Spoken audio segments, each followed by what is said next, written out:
I was born into a galaxy where humans were myths. In the vast records of the stellar concord, they were whispers, ancient warriors with minds that burned too brightly and weapons that shattered moons. Most believed them extinct.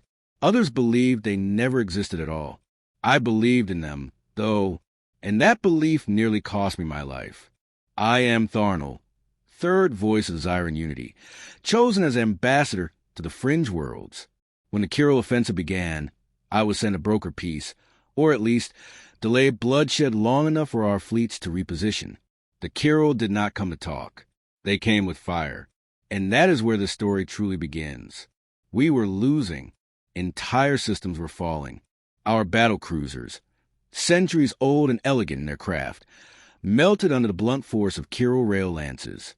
We sent distress signals across the void, desperate, pleading. No one answered. Not the Arkari, not the Fringelings, and certainly not the legendary humans. Then someone did. It began with a blip on long-range sensors. Unidentified vessel emerging from subspace. My adjutant chirped, all frill stiffening. Size, planetary class.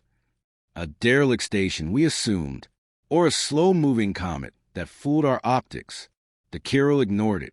We all did, until the thing moved. It didn't so much accelerate as assert itself. One moment it was a shadow, the next it loomed in orbit above Cyre Prime like a vengeful god. Solid black hull, smooth, featureless, no radiators, no markings, just a single signal beamed into every comm channel. Soul Fleet Command Vessel Leviathan responding to distress. Stand by. The humans had arrived. At first, the Kyril laughed. I remember their warcaster, blistering red with cybernetic tusks, broadcasting their contempt on all frequencies. Children's tales do not win wars, he rasped. Your gods are dead, Zyran. Then the Leviathan spoke again. Transmission confirmed. Begin retaliation protocol. We expected a barrage, a show of firepower. The Kyril launched first. 5 destroyers in close formation, their guns locked on the black behemoth. The Leviathan did not fire. Instead, it sang. That's the only word I have for it. A low, resonant frequency that pulsed through the vacuum, through our hulls, through our bones. It was not a sound. It was a presence. And then those 5 Kyril destroyers simply stopped. Engines cold, weapons offline. Then they detonated in perfect synchrony. No blast wave, no debris, just silence. The laughter stopped. The Kyril fled.